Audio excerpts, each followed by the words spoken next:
안녕하십니까? 신홍철입니다.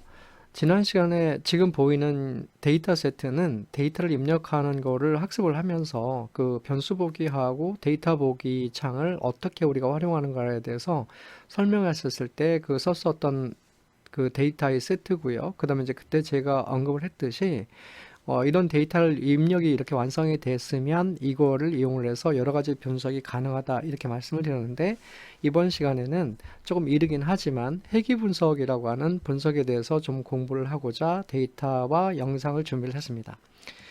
그 분석에 앞서서 일단은 이제 어떤 출력의 형태가 한국어도 물론 좋지만 이렇게 가끔 영어로 출력이 되면 이렇게 보기가 좀 편하거든요. 그래서 가능하면 이 그 프로그램 자체도 그러니까 이 언어 선택을 좀 영어로 전환을 시켜서 분석을 하면 훨씬 더 용어상은 더 이해가 빠르지 않을까 이렇게 생각이 돼서 한번 그 과정을 한번 설명을 해보겠습니다. 물론 그거는 저의 개인적인 추천이기 때문에 만약에 영어가 좀 불편하시거나 하면 한국어를 그대로 두고 사용하셔도 되는데 일단 만약에 언어 자체를 위에 메뉴죠. 상단 메뉴는 이제 출력의 형태인데 그런 걸 바꾸고 싶으면 편집에 들어가셔서 맨 풀다운 메뉴 중에 맨 밑에 있는 옵션을 선택을 합니다.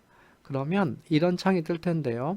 두 번째 있는 언어를 들어가셔서 현재 그 맨 처음에 왼쪽 상단에 보시면 출력하고 사용자 인터페이스가 한국어로 되어 있는 것을 보실 수가 있습니다. 여기서 살짝 언어를 좀 바꿔주면 되거든요. 그래서 우측에 있는 걸 클릭을 하시고 그 다음에 맨 위로 올라가시면 영어라는 것이 되어 있어서 출력의 형태가 영어로 될 것이고 그다음에 사용자 인터페이스 그러니까 화면을 켰었을 때 이 프로그램 여러분이 사용하는 프로그램은 이제 영어적인 어떤 용어가 될 겁니다. 그래서 이 두 개를 이렇게 변경을 시켜주고 하단에는 적용 누르시고 다시 한번 확인 누르시고 그 다음에 다시 한번 밑에 가서 확인을 눌러주시면 언어가 전반적으로 이렇게 상단에 보이는 대로 변하는 것을 볼 수가 있겠습니다. 그래서 이제 이런 형태가 될 텐데요.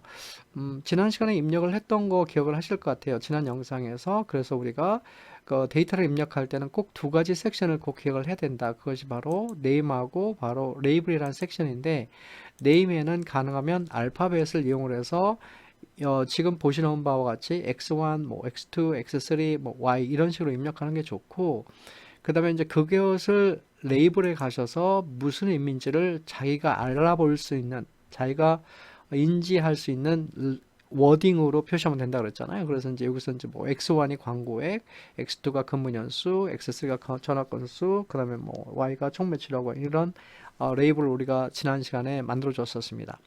그러면 이제 이 과정이 끝나면 데이터 뷰로 가서 내가 가지고 있는 데이터를 입력을 하시면 되는데 이쪽 행 쪽에 이건 첫 번째 사람의 혹은 첫 번째 케이스가 되는 거고 두 번째 케이스나 혹은 사람이 되겠죠. 그 다음에 세 번째 케이스에서 이 지금 현재 우리가 보고 있는 이 데이터의 크기는 12 정도 됩니다. 12개 정도 되고요. 그러면 이제 그 행 쪽에 10쪽이에요. 위쪽에 10쪽에 X1과 그다음에 X2와 X3와 X4는 우리가 그 데이터 보기에서 보여지는 이것은 베리어블 뷰에 그러니까 전창이죠.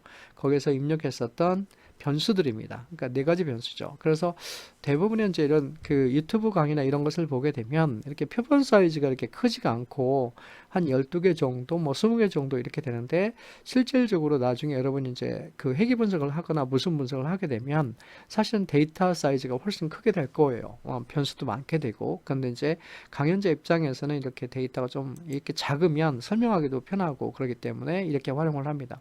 기본적으로 뭐 큰 차이는 없지만 혹시라도 이제 나중에 실제적인 어떤 분석을 할 때는 이렇게 강의에서 어떤 이런 작은 사이즈의 데이터를 가지고 결과가 나왔을 때 좀 다른 면이 있거든요. 그것은 제가 결과를 보고 무슨 의미인지 다시 한번 설명하도록 하겠습니다. 그래서 일단은 이제 그 회귀 분석을 실행을 하고자 하면 여기 G 창에서 Analyze라고 하는 이 창을 가보시면 역시 용어가 여러 가지가 나오는데요.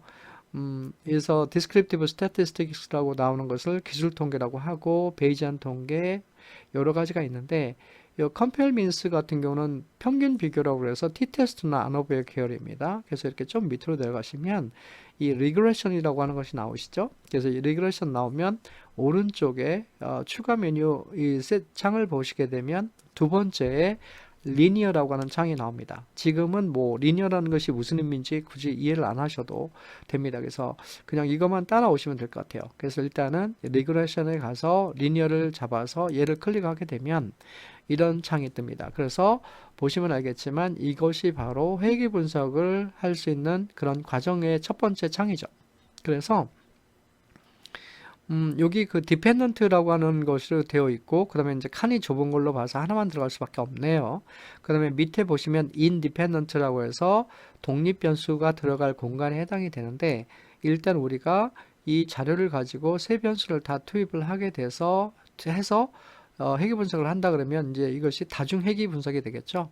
그래서 단순 회귀 분석하고 다중 회귀 분석이라는 이런 말이 약간 구별이 돼서 교재에서 설명을 하고 있는데, 단순 회귀 분석이라고 하는 것은 독립 변수 하나에 종속 변수 하나 1대1 대응이죠.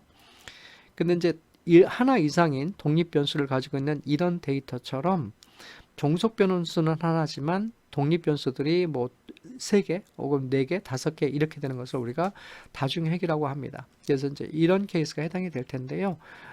그래서 그런 케이스는 우리가 총 매출이라는 것을 데이터를 입력할 때 Y로 잡아줬고, Y라고 하는 의미는 일반적으로 종속 변수라는 의미를 갖죠.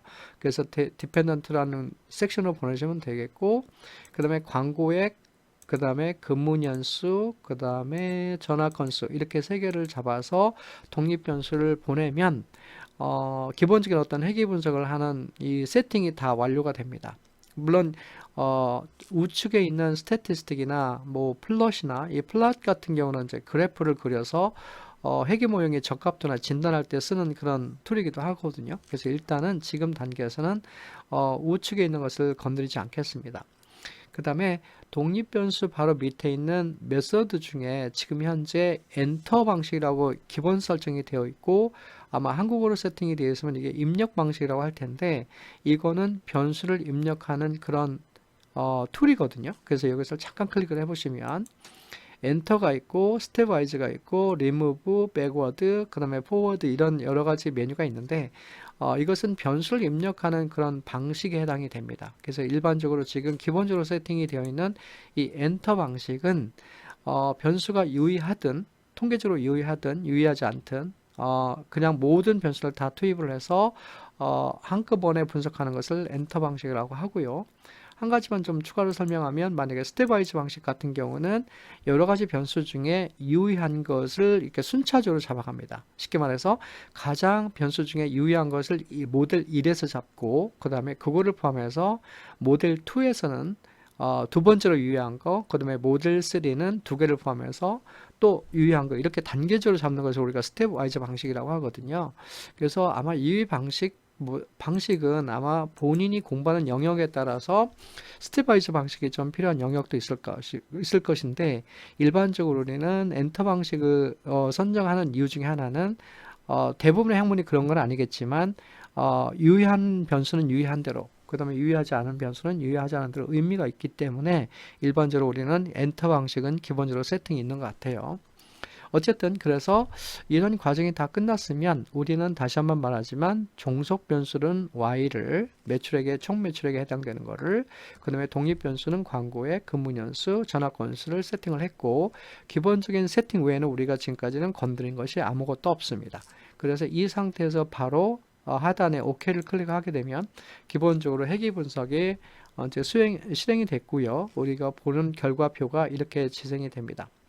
이렇게 나오고 있죠. 그래서 맨 위에 있는 것을 보면 이제 이게 그 변수를 내가 뭐를 투입을 했고, 그 다음에 방식을 어떤 방식으로 했느냐라고 하는 것을 설명을 하고 있습니다. 그래서 요 맨 위에 있는 방식이 그렇고, 그 다음에 이 모델 썸머리는 회귀 분석을 하다 보면 리포트 대상이 3가지인데, 그 중에 첫 번째가 바로 요 모델 썸머리 테이블 중간에 있는 R 스퀘어, R 제곱이라고 하죠. 그 변수의 설명력입니다. 그래서 그거가 되겠고, 두 번째는 아노바 테이블이고, 그 다음에 세 번째는 코에피션트 테이블이라고 하는 이렇게 3가지로 구성이 되어 있어요. 그래서 이 결과표에 대해서 지금부터 자세히 설명을 할 터인데, 메뉴가 있어서 메뉴 방식과 그 다음에 메모가 할 것이 있어서 저는 요 결과표를 복사를 해서 파워포인트로 옮겨서 좀 약간의 그 메모를 하면서 상세하게 설명을 하도록 하겠습니다. 잠시만 기다리시면 됩니다.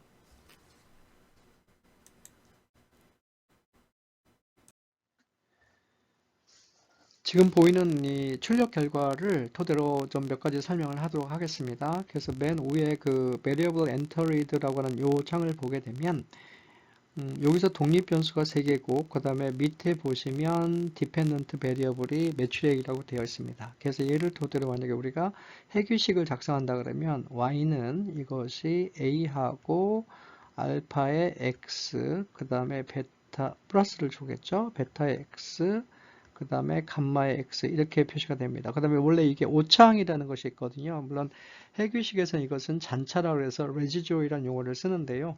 원래 이론적 모형이 이렇게 됐죠. 이것은 데이터를 넣기 전에 이제 해기 모형에 해당이 되는데 일반적으로 좌측에 있는 것을 우리가 종속 변수이기 때문에 전체를 보고요. 그래서 이것을 우리가 토탈이라고 합니다. 그 다음에 여기 A부터 여기까지를 우리가 리그레션이라고 하고요. 그러니까 해기 파트가 되겠죠. 그 다음에 마지막에 있는 얘를 우리가 잔차라 해서 레지듀얼이라고 하는 용어를 쓰기도 합니다. 이렇게 세 가지로 분리가 되죠. 그래서 전반적으로 회계 분석의 전체의 구성은 회계 분석 파트하고 그 다음에 레지듀얼로 구성이 되어 있다. 이렇게 이해를 하시면 쉽게 이해할 수가 있습니다.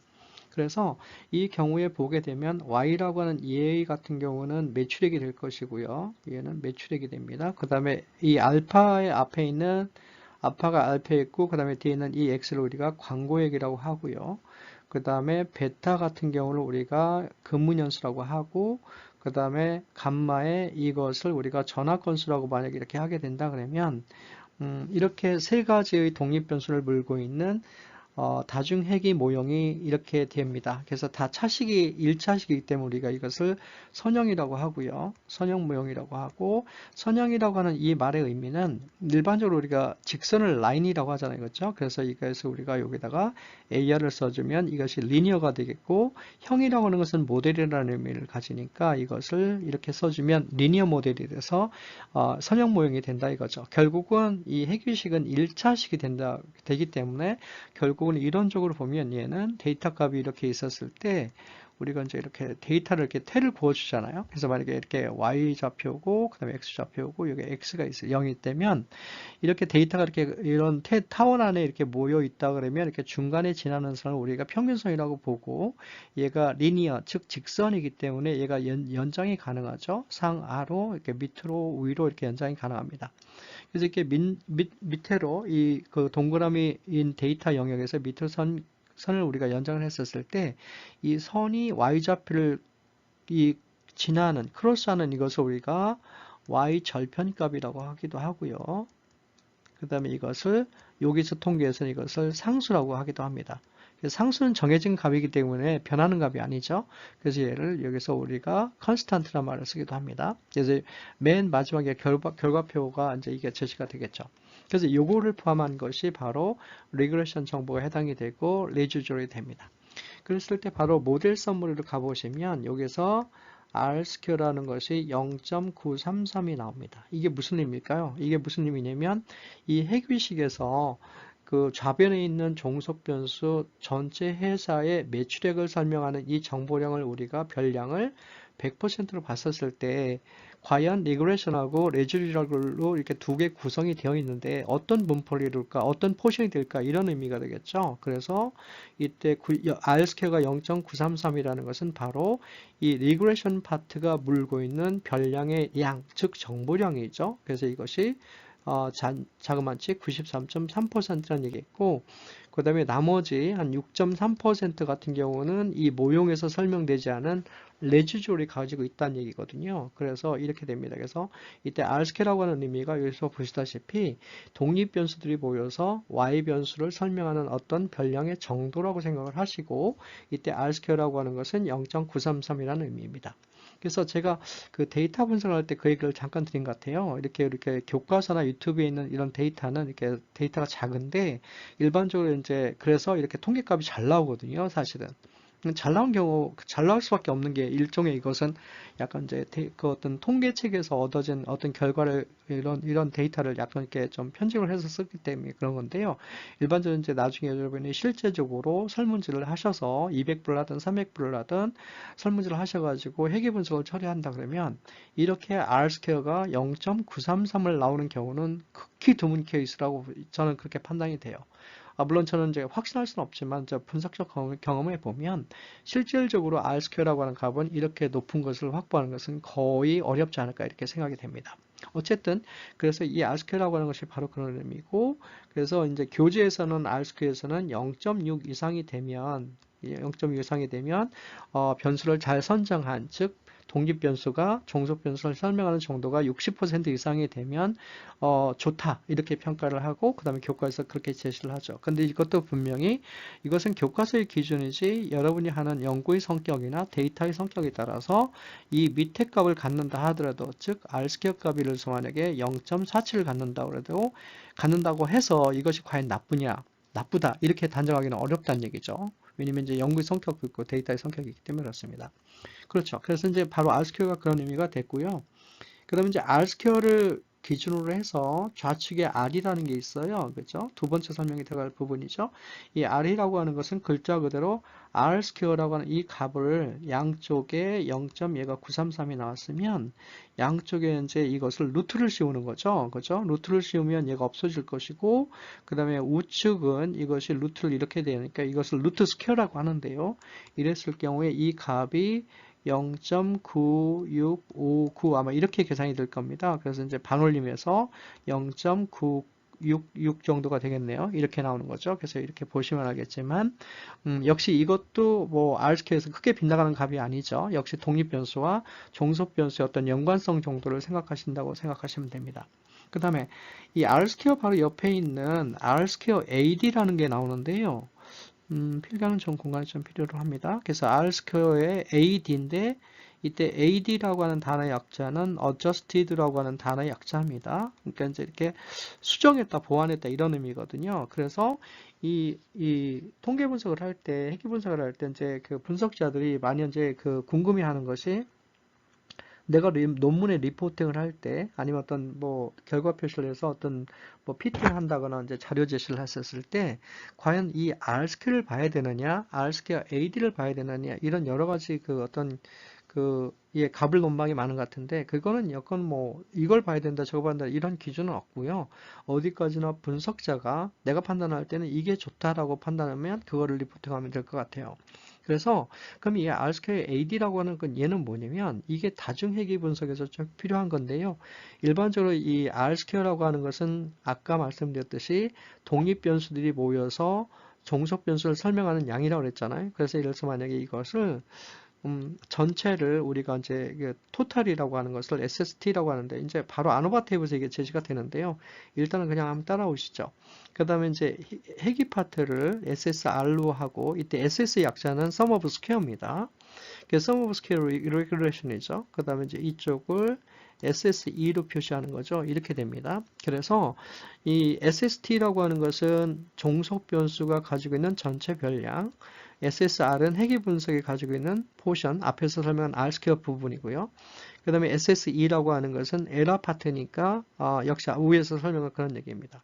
이랬을 경우에 요거에 대한 비율을 다시 한번 SST로 나눠주면 요것이 바로 모든 변을 SST로 나눠주는 거죠. 그죠? 그 다음에 여기서도 마찬가지로 SSE를 SST로 나눠줍니다. 그러면 이제 결국은 좌변은 1이 될 것이고요. 그 다음에 얘하고 합쳐서 1이 된단 말이 되는데 내가 궁금한 거는 이 부분이잖아요. SSR을 SST로 나눠줬다. 그렇기 때문에 SSE를 이쪽으로 이동을 시켜봅니다. 그래서 식을 정리를 해보면 SSR 나누기 SST는 결국은 1-SSE하고 SST가 된단 말이죠. 이게 바로 뭐가 되는 거예요? 이게 바로 R스퀘어라고 하는 값의 의미가 된단 말이죠. 이랬을 경우에 이 R스퀘어 AD는 뭐냐면 바로 이제 종속 변수가 이렇게 많이 투입이 돼요. 여기서도 우리가 3개가 투입이 됐는데 밑에 결과를 아직 안 보았지만 결과를 보게 되면 이제 뭡니까? 세 개 중에서 두 개만 유의하게 나오거든요. 그래서 독립 변수가 자꾸 투입이 되면 될수록 자꾸 값을 키워줘요. 뭐를 키워주냐면 이제 R스퀘어 값을 자꾸 키워주는 그런 성향이 있습니다. 그래서 그런 걸 방지하기 위해서 SSE 부분에 디그리 오브 프리덤이라는 게 있거든요. 아직 설명을 안 했으니까 그냥 한번 듣고 계시죠. 그래서 n-k를 할 때 이때 k라고 하는 것이 바로 독립 변수의 개수입니다. 그러니까 우리는 이제 세 개죠. 그래서 이제 여기는 n은 표본의 크기니까 여기 10인데 12 나누기 3을 이렇게 해줘서 계산을 하고요. 그 다음에 ST 부분은 n-1로 해줍니다. 요거는 12 나누기 12 빼기 1이니까 이제 11 정도가 되겠네요. 그래서 위에는 8이 되고 밑에는 이제 10이라는 값을 갖는데 이런 식으로 독립변수의 개수를 계산법에서 빼줍니다. 그렇기 때문에 이 R 스퀘어 AD라고 하는 것은 독립변수의 개수에 영향을 받지 않게끔 되거든요. 그렇기 때문에 일반적으로 R 스퀘어보다 값이 조금 낮은 경향이 있고 그 다음에 독립변수를 숫자를 배제했기 때문에 이 값이 계산되는 것이 바로 R 스퀘어 AD라고 하는 애의 정체입니다. 자, 그러면 이제 여러분이 분석자 입장에서 그러면 내가 R스퀘어 리포팅을 할 것이냐, R스퀘어 AD를 리포팅 할 거냐는 이제 여러분이 스스로 판단하시면 될 것 같고요. 그 다음에 이제 두 개가 어떤 것이 좋다, 나쁘다 이렇게 얘기할 수가 없는데 일반적으로 R스퀘어를 일반적으로 리포팅을 하는 것이 일반적이고 그 다음에 이제 너무 많은 변수 중에 유의하지 않은 것들이 너무 많다. 내가 데이터 분석을 해봤더니 그럴 때는 R스퀘어 AD를 리포팅하는 것이 더 현명한 방법일 수도 있습니다. 근데 분명한 것은 이것은 어디까지나 분석자의 판단입니다. 그래서 본인이 그렇게 분석하시면 될 것 같아요. 그래서 이 결과가 지금 설명할 것이 좀 많아서 일단은 이 R스퀘어 값이 이렇다는 걸 보시고요. 그 다음에 ANOVA하고 코에피션트라고 하는 것을 보게 되면 요거는 지금 제가 메모할 양이 좀 많아서 페이지를 일단 여기서 정리를 하고 그 다음에 다음 시간 영상을 이어서 그때 가서는 아노바 즉 회귀 분석을 했었을 때 중간에는 아노바 테이블이 보고 그 다음에 맨 마지막에 꼭 짚고 나와야 될 코에피션트 테이블이 무엇인가에 대해서 다시 한번 설명을 하도록 하겠습니다. 그래서 공교롭게도 이제 유튜브 영상이 이렇게 좀 길어지면 그 구독자님들이나 이렇게 듣는 분들 좀 지루하실 것 같아서 저는 일단은 요 20분 내외로 좀 끊어볼까 이렇게 계획을 잡아요. 그래서 일단은 오늘 수업은 여기서 끝내도록 하고 그 다음에 다음 영상에서는 바로 이어서 같은 테이블로 가지고 아노오바와 코에피션트 테이블을 마저 설명하도록 하겠습니다. 네, 그래서 좀 끊어지는 느낌에서 좀 죄송하긴 한데요. 다음 영상을 좀 꼭 기대하시고 기다리시고 그 다음에 오늘 영상은 여기서 마치도록 하겠습니다. 수업 듣느라고 너무 고생하셨어요. 고맙습니다. 감사합니다.